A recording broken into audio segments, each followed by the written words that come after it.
এ কাহিনী বেনারসের গঙ্গার মতোই অনন্ত এক প্রেমের রাগ, ঋতু ও সময়ের সুরে বাঁধা দুই শিল্পীর। 18 শতকের শেষ ভাগ গঙ্গা তীরের প্রাচীন নগরী বেনারস তখন সঙ্গীত, সাহিত্য ও সংস্কৃতির এক উজ্জ্বল কেন্দ্র। রাজা শ্রীবল্লভ সিংহের রাজসভা ছিল উত্তর ভারতের শ্রেষ্ঠ সঙ্গীত আসরগুলির অন্যতম। দূর দূরান্তের শিল্পীরা সেখানে এসে নিজেদের পরিতার পরিচয় দিতেন। সেই সময় বেনারসের সঙ্গীত মহলে এক নাম কিংবদন্তির মতো উচ্চারিত হতো, পেয়ারি বাই। তার কণ্ঠে ছিল ভোরের শিশির, বর্ষার মেঘ, বসন্তের পলাশ আর নিশীথের ধ্যান। তিনি যখন গান করতেন জগতের সমস্ত কোলাহল থেমে যেত। অন্যদিকে ছিলেন তরুণ শরৎবাদক দেবনারায়ণ মিশ্র, গুরুগৃহের কঠোর সাধনায় শিক্ষিত, সুরের প্রতি নিবেদিত এক শিল্পী।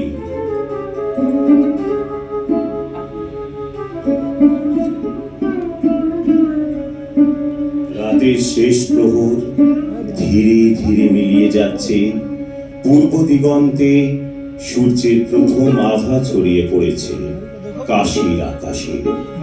গঙ্গার বুকে তখন সোনালী আলোর মৃদু কম্পন, মন্দিরের ঘণ্টার ধ্বনি, শঙ্খ নিনাদ আর ভোরের আরতির সুর মিশে এক অলৌকিক আবহ রচনা করেছে। বেনারসের এক ঘাটে বসে আছেন পেয়ারি বাই।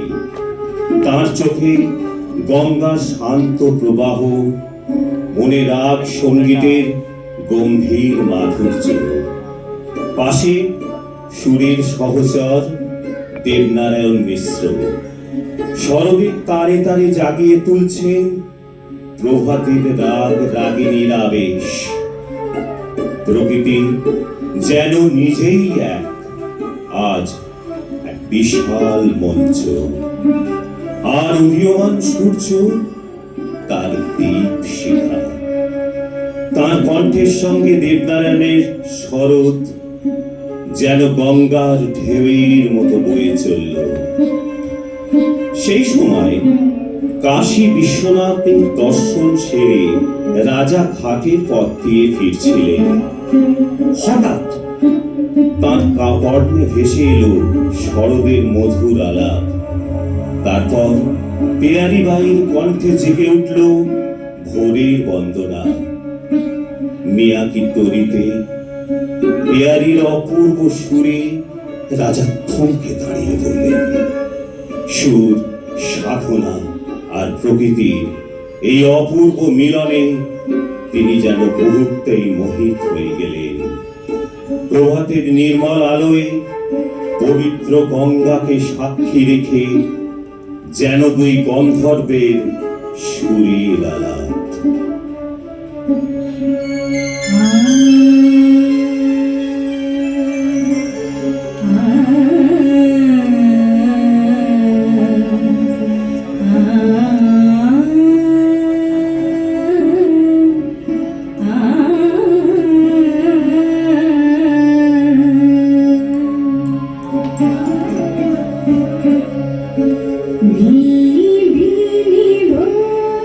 Oh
সমর্থ বেনারসে একমাত্র একজনেরই, পেয়ারিবাই।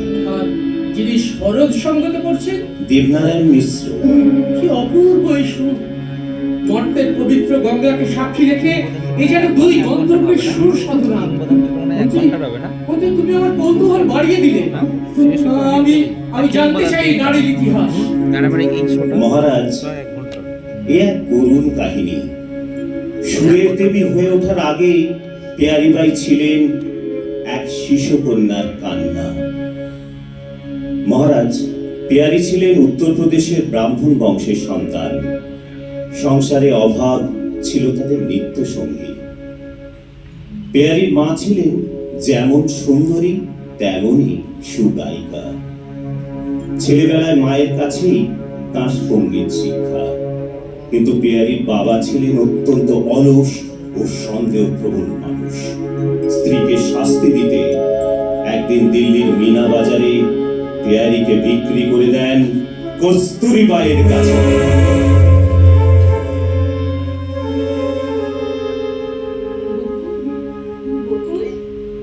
দেখ, পূবের আকাশ কেমন লাল হয়ে সূর্যদেব দেখা দিয়েছে।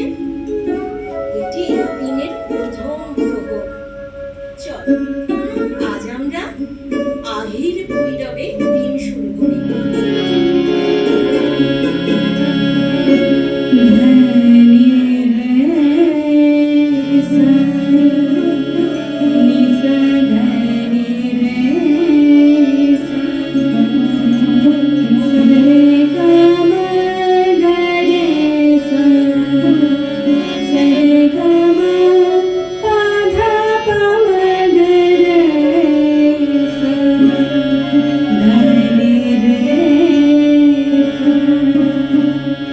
করো মা, আমার সঙ্গে করো।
মা, তুমি গান গাইলে আমার সব ভয় চলে যায়।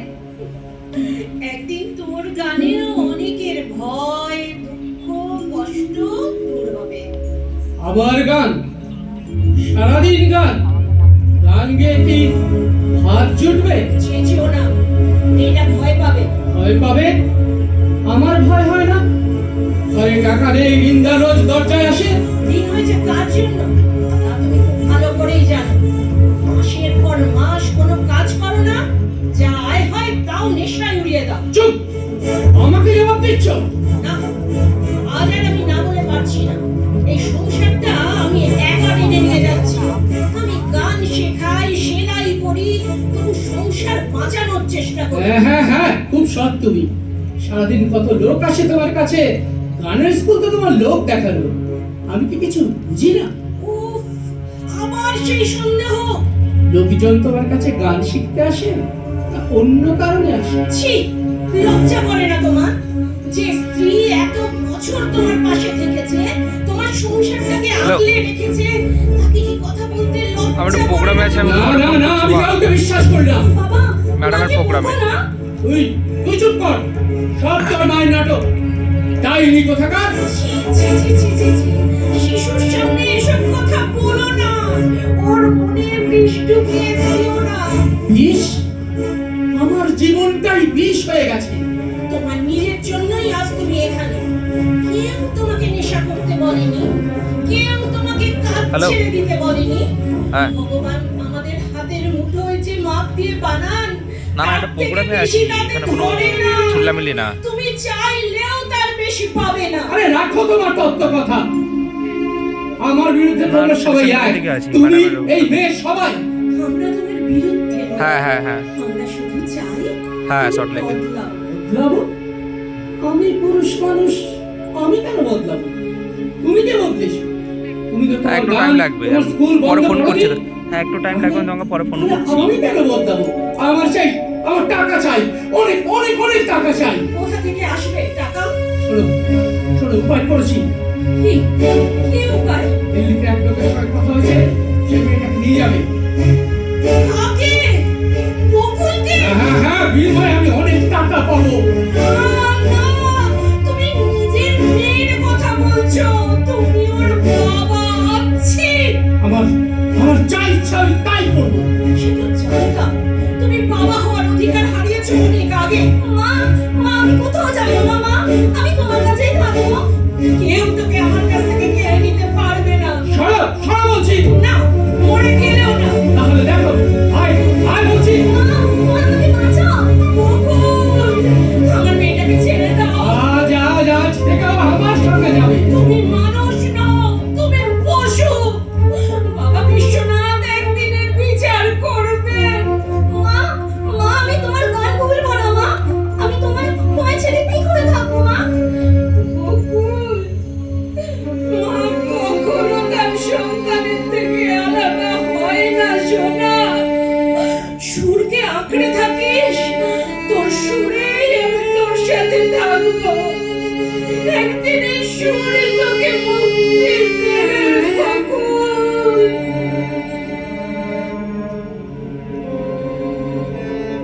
সেই রাতেই শুরু হয়েছিল এক দীর্ঘ যাত্রা। এক শিশুকন্যা যে হারিয়েছিল মায়ের স্নেহ, কিন্তু হারায়নি তার সুর। যে কণ্ঠ আজ বেনারসকে মোহিত করে, তার জন্ম হয়েছিল অশ্রুর ভিতর। যে সুর আজ জগৎ সভাকে আলোকিত করে, তার পথ শুরু হয়েছিল বিচ্ছেদের অন্ধকারে। মহারাজ, কস্তুরীবাইয়ের মাতৃস্নেহে বড় হতে থাকে বকুল। তার নাম হয় পেয়ারি। পেয়ারি কস্তুরীবাইয়ের সাথে লখনৌতে এসে বসবাস শুরু করেন। তার সঙ্গীত শিক্ষার গুরু ছিলেন পৃথিবী বিখ্যাত তানসেনের শিষ্যের শিষ্য। সেই গুরু গৃহেই ছিলেন ছোট্ট এক শরৎ বাদক দেবনারায়ণ মিশ্র। পেয়ারি আর দেবনারায়ণ এরা একই সাথে বেড়ে ওঠে। সময় আর ঋতুর সাথে তাদের সুরের মেলবন্ধন। লোকে বলে তারা নাকি প্রেমিক প্রেমিক হয়েছিল। ব্রাহ্মণ বংশের সন্তান দেবনারায়ণ, তাই তাদের প্রেম পূর্ণতা পায়। আমি যাবো, এটা বলে দেন। বলে গেছে, দাদা ভিডিও করতে।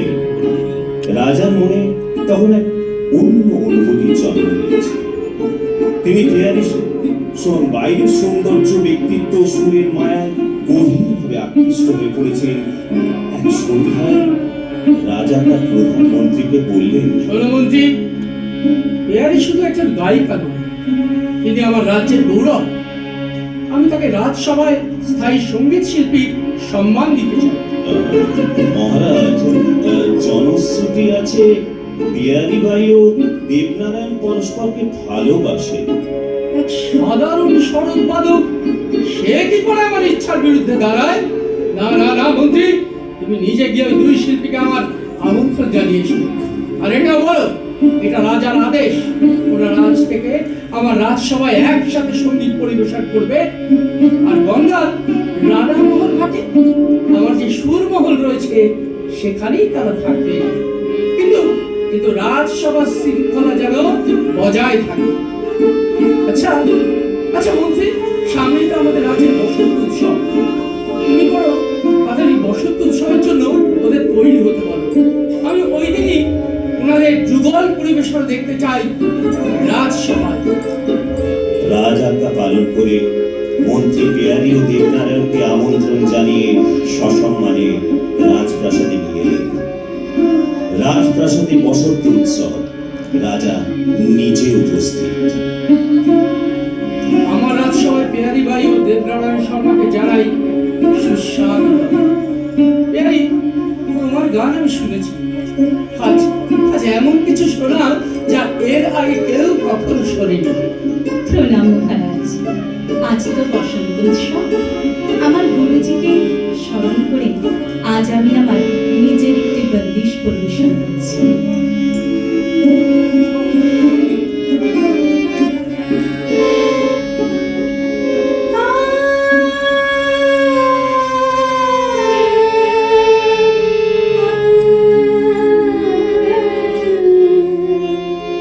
এ পূজাদি, পূজাদিকে একটু ডাকো। এ পূজাদি, অভিজিৎকে ডাকো, অভিজিৎকে ডাকো। অভিজিৎকে ডাকো।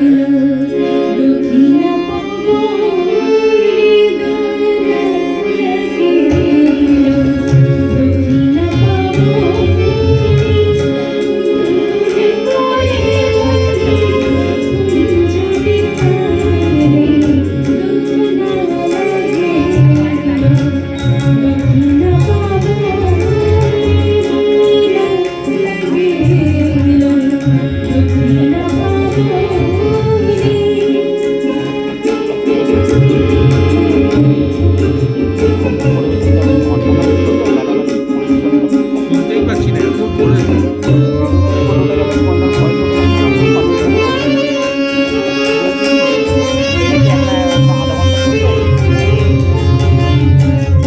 হাত ব্যথা হয়ে যাচ্ছে তো।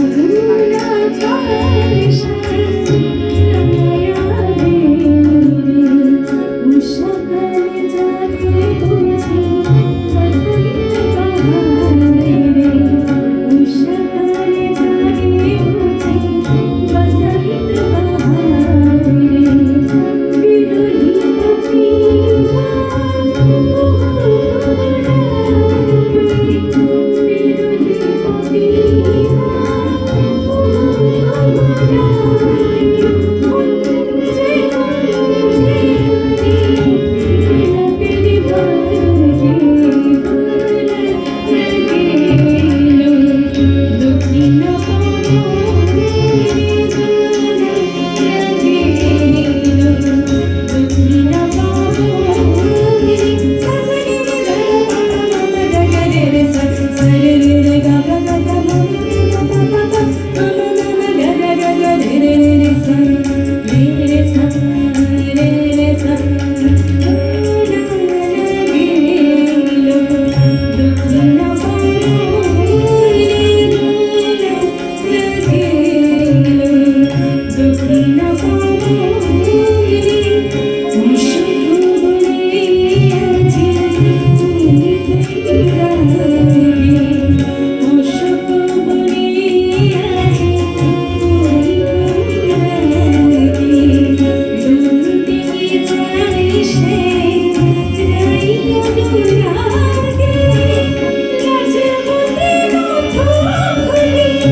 রানীর চেয়েও বেশি কথা বলেছিল।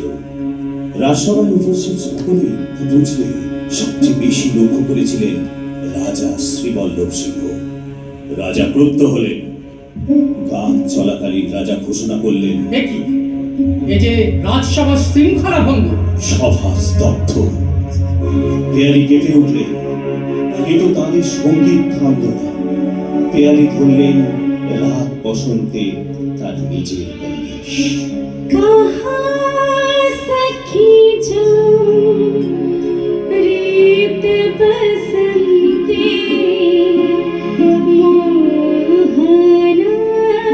मोहना बांसुरी छेड़े। कहाँ सखी जो रीत बसंती मोहना बांसुरी छेड़े। रात न जाए दिन न आवे, हर पल याद सताए। कहाँ सखी जाऊं रीत बसंती এই দেখো একটু 5 মিনিট দাঁড়িয়ে 5 মিনিট দাঁড়িয়ে চা খেতে যাবো। बांसुरी छेड़े। তুমি একটু দাঁড়িয়ে যাও, দেখো ভিডিওটা দিয়ে দিয়েছে।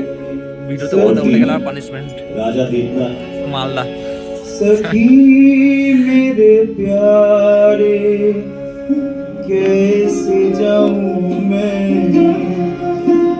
अब तुझे राज छोड़े। सखी मेरे प्यारे कैसे जाऊं मैं अब तुझे राज छोड़े। बांसुरी मोरे सुर ने भिगोले। बांसुरी मोरे सुर ने भिगोले। आँख से जमुना बहाए। ওই না না না যা সবাই যা सखी जाओ रीत बसंती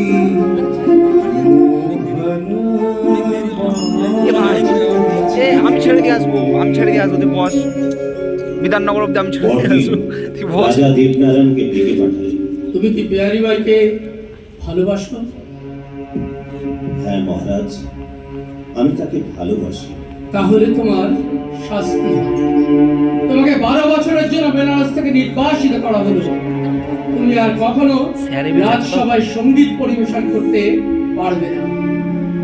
পেয়ারি ছুটে এসে রাজার পায়ে পড়লেন।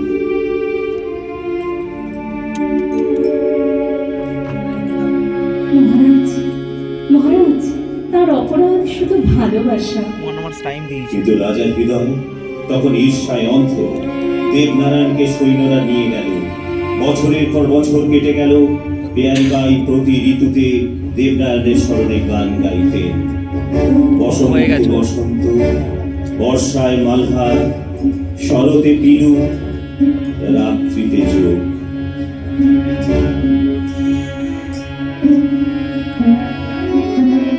সেদিন ছিল বর্ষার দুপুর। রাজপ্রাসাদের বারান্দা, দূরে মেঘের গর্জন, বৃষ্টির শব্দ। পেয়ারির কণ্ঠে ভেসে আসছে মালহারের সুর। ভিডিওটা 5 মিনিট কন্টিনিউ করো না। রাজা একা দাঁড়িয়ে 5 মিনিট তারপর নিচ্ছি। তার চোখে এই না না ও ঘুমিয়ে পড়বে।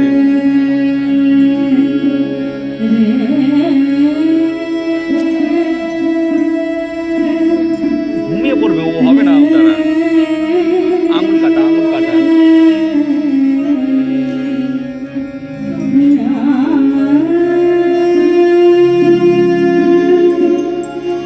तेरा नाम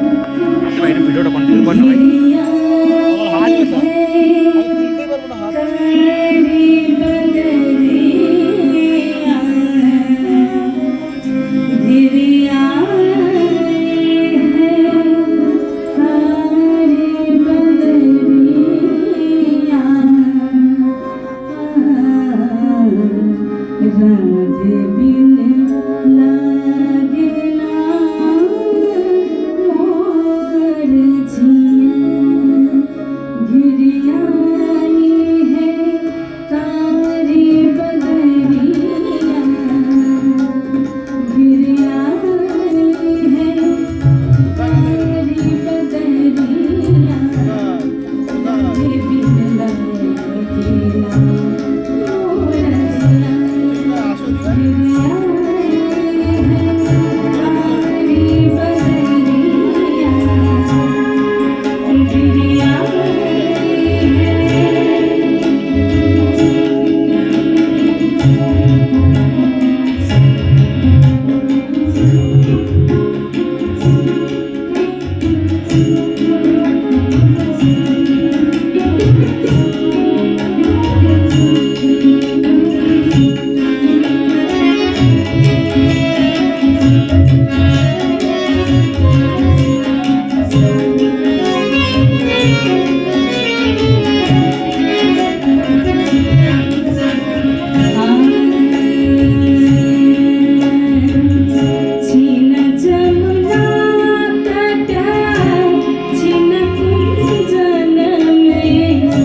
लगे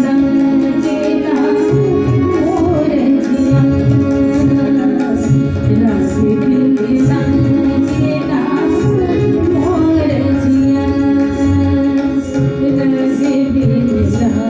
मोर जिया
বর্ষার সুরে আমি এক অদ্ভুত সত্য শুনতে পেলাম। পিয়ারের কণ্ঠে যে বেদনা ঝরে পড়ছে তা কোনো শিল্পীর অভিনয় নয়, তা এক বিরোহিনী নারী হৃদয়ে আর্তনাদ। আমি ভেবেছিলাম রাজ শক্তি দিয়ে মানুষের আনুগত্য পাওয়া যায়, রেস্টুরেন্টটা ধন সম্পদ দিয়ে মানুষের সুখ কেনা যায়, কিন্তু হৃদয় হৃদয় তো কারো আদেশ মানে না।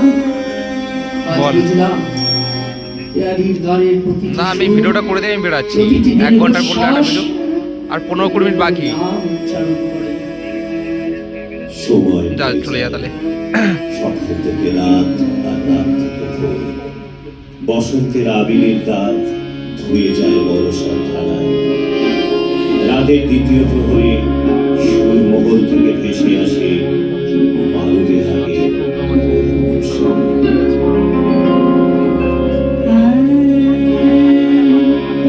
पिया तोरा कैसा भीमा,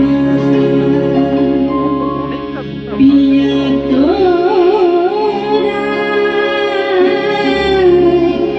कैसा भीमा। किसी मौसम का झोंका था जो इस दीवार पर लटकी हुई तस्वीर तिरछी कर गया। गए सवार में ये दीवार यूं सीधी नहीं थी, ना जाने इस दफा क्यों इनमें सीन आ गई है, दरार पड़ गई है और सीन इस तरह लगती है जैसे कुछ रुखसारों पे नीले आंसू चलते हैं। सघन सावन लाई कदम बहार, मथुरा से धुनी लाई चारों कहार। सघन सावन लाई कदम बहार, मथुरा से धुनी लाई चारों कहार। नहीं आई নড়াস না।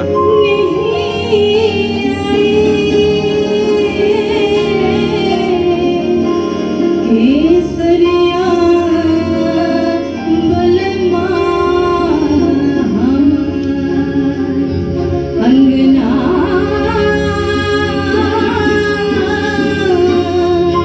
बड़ा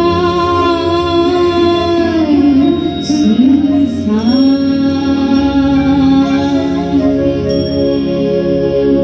ये बारिश गुनगुनाती थी इस छत की मुंडेरों पर, ये बारिश गुनगुनाती थी ये घर की खिड़कियों की कांच पर, उन्हीं से लिख जाती थी संदेश बिलखाती रहती है बैठती हुई अब बंद रोशनदानों के पीछे भी, अब यहाँ बैठकर रो रही है।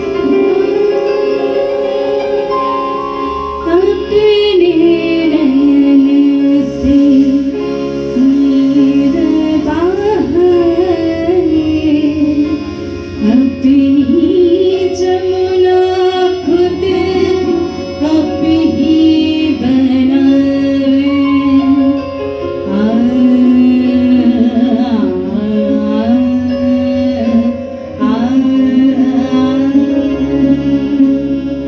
अपने नयन से नीर बहाए, अपनी जमुना खुद आप ही बनावे।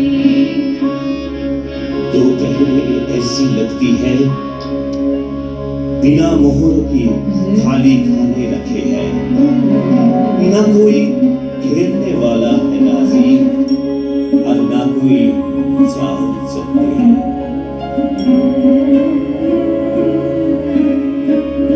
लाख बार उसमें ही नहाए, पुरान हुई असना, फिर पुरान हुई असना। सूखे के रूखे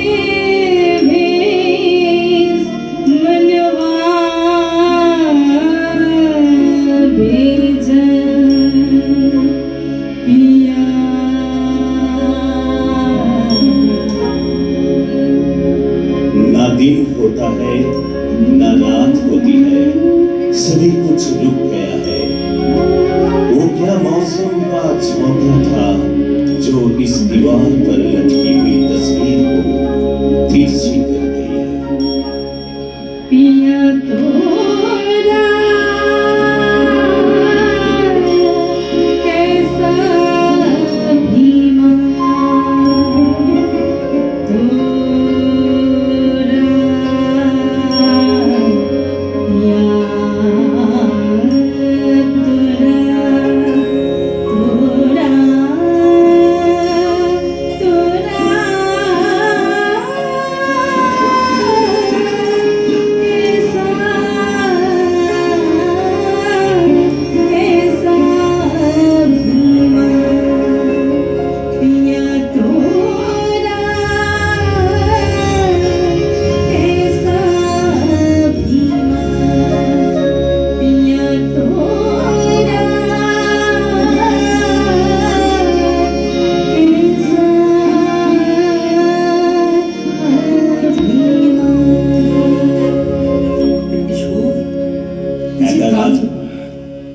একা রাজা আজ অনুতাপের আগুনে দগ্ধ।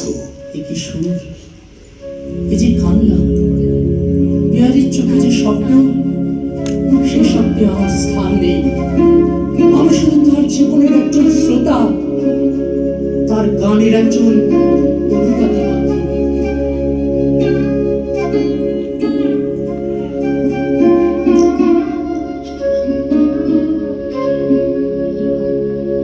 কি অদ্ভুত, সমস্ত বেনারস আমার অধীন, তবু একজন নারী হৃদয়ের কাছে আমি কত অসহায়। মহারাজ, আপনাকে খুব বিচলিত মনে হচ্ছে। হ্যাঁ মন্ত্রী, আজ আমি নিজেই নিজের কাছে পরাজিত। পরাজিত? আপনি, যার এক কথায় রাজ্য চলে। রাজ্য শাসন করা সহজ মন্ত্রী, কিন্তু হৃদয় জয় করা বড় কঠিন।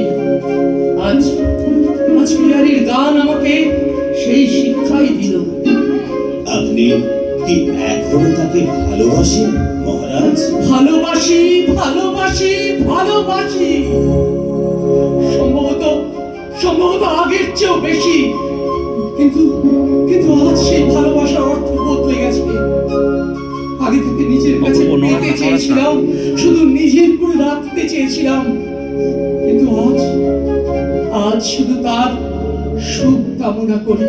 তাহলে আপনি জেনে গেছেন তার হৃদয়ে অন্য কারো বাস?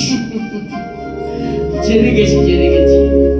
তার প্রতিটি সুরে, প্রতিটি অশ্রুতে, প্রতিটি নীরবতায় দেবনারায়ণের উপস্থিতি আমি স্পষ্ট শুনতে পেয়েছি। মহারাজ, এই কথা স্বীকার করতে আপনার কষ্ট হচ্ছে না? কষ্ট হচ্ছে মন্ত্রী, কষ্ট হচ্ছে, খুব কষ্ট হচ্ছে, কিন্তু কিন্তু এই সত্যকে অস্বীকার করে কি লাভ? যে প্রেম মুক্তি দেয় না, যে প্রেম ভালোবাসা নয়, সে শুধু অধিকার বোধ।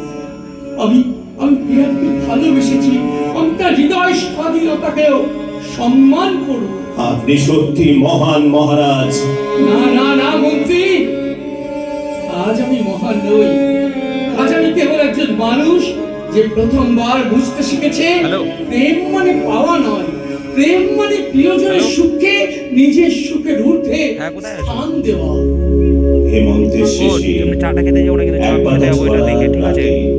রাজপ্রাসাদে এক গভীর বিষণ্ণতা। রাজা শয্যাশায়ী, মন্ত্রী পাশে দাঁড়িয়ে, বাইরে দূরে মন্দিরের ঘণ্টার ধ্বনি। মন্ত্রী, কত রাত্রি পেরিয়ে গেল। মহারাজ, রাতের দ্বিতীয় প্রহর শেষ হতে চলছে। আমার জীবন বুঝি শেষ প্রহরে এসে দাঁড়িয়েছে। এই কথা বলবেন না মহারাজ। রাজ বৈদ্য বলেছেন বিশ্রাম নিলেই। না না মন্ত্রী, শরীরের অসুখের ওষুধ আছে, কিন্তু মনের অসুখ, অনুশোচনার কোনো ওষুধ নেই। আপনি এখনো সেই কথাই ভাবছেন?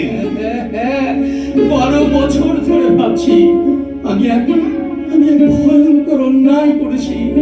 দুটি মানুষের ভালোবাসার মাঝে দাঁড়িয়েছিলাম, ভাবতাম ক্ষমতায় সব কিছু। এটা হয়ে গেলে বেরিয়ে যাবেন তো? মহারাজ আজ বুঝেছি হ্যাঁ, ক্ষমতা দিয়ে রাজ্য সেদিকে আবার শাসন করা আমরা যায়, কিন্তু আপনি বসুন, আমি পালিয়ে যাবো এবার। মহারাজ অতীত ফিরিয়ে আনা যায় না। ঠিক নয়, কিন্তু ভুল তো স্বীকার করা যায় মন্ত্রী। পেয়ারি কেমন আছে? মহারাজ দীর্ঘ বিরহ ও প্রতীক্ষায় তিনি ভীষণ দুর্বল হয়ে পড়েছেন। গান করেন কিন্তু আগের মতো প্রাণ নেই। আমি জানতাম, আর দেবনারায়ণ, তার কোনো সংবাদ পেয়েছো? কিছুদিন আগে খবর এসেছে তিনি আবার বেনারসে ফিরেছেন। গঙ্গার ঘাটের কাছে একটি আশ্রমে থাকেন, লোকচক্ষুর আড়ালে। দেবনারায়ণ ফিরেছে বেনারসে? জি মহারাজ। তাহলে আর এক মুহূর্ত নয়, এখনই যাও, এখনই তাকে আমার সভায় নিয়ে এসো। এই মুহূর্তে?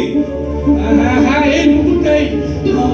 আমার সময় খুব কম মন্ত্রী, আমি মৃত্যুর আগে একটি কাজ করে যেতে চাই। আপনার আদেশ কি? বিদ্যালয়কে বলবে রাজা শ্রী বল্লভ সিংহ তাকে ডেকেছেন নয়, এক অপরাধী তাকে ক্ষমা ভিক্ষা করতে ডেকেছে। বলবে বেনারসের রাজসভা আমার এক পেয়ারীয় দেবনারায়ণের যুগল পরিবেশনা শুনতে চাই। আর যদি তিনি আসতে না চান? তবে তুমি আমার কথা বলবে একজন বৃদ্ধ রাজা তার শেষ নিঃশ্বাসের আগে দুটি বিচ্ছিন্ন শুনতে আর একবার মিলিত দেখতে চান। মহারাজ, আজ আপনি সত্যি মহৎ হয়ে উঠেছেন। না মন্ত্রী, আজ আমি শুধু আমার ভুলের প্রায়শ্চিত্ত করতে চাই।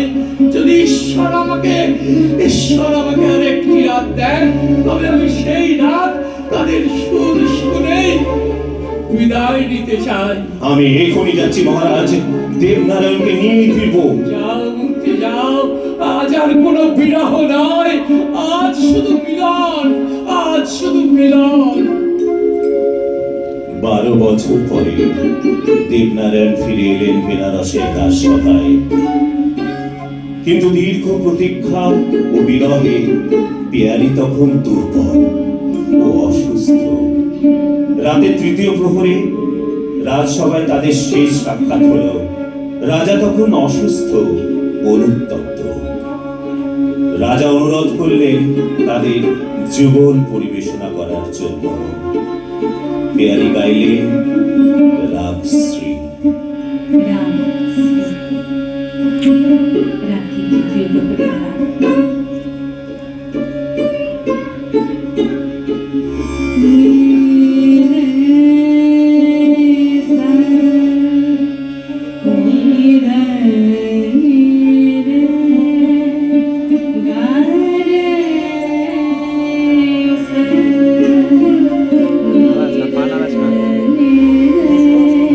কাঁপছে।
পিয়ারি আর দেবনারায়ণ শেষবারের মতো তাদের সঙ্গীত পরিবেশন করলেন।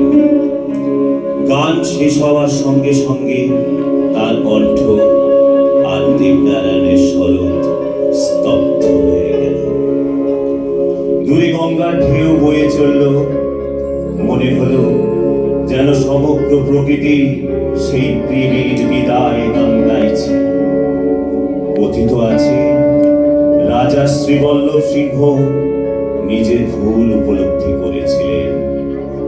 তিনি গঙ্গার তীরে একটি সঙ্গীত মন্দির নির্মাণ করান। সেখানে পিয়ারিবাই ও দেবনারায়ণের স্মৃতিতে প্রতি বছর সঙ্গীত উৎসব অনুষ্ঠিত হতো। আজও বেনারসের কোন নির্জন প্রভাতে মিয়াকি তরি, বর্ষার রাতে মারু বেহাগ কিংবা গভীর নিশীতে শ্রীমোরাগের মূর্ছনা ভেসে আসে। প্রবীণ শিল্পীরা বলেন, ওই যে শুনছো, পিয়ারি আর দেবনারায়ণ আজও গান গাইছে। সুরের মৃত্যু নেই, আদিতের তার জন্ম, অনন্তে তার মিলন। পিয়ারি ও দেবনারায়ণ আজ আর মানুষ নন, তারা হয়ে উঠেছেন সুরেরই এক নাম। শব্দ শুনতে প্রহরী, তাই আজও বয়ে চলে গঙ্গার পবিত্র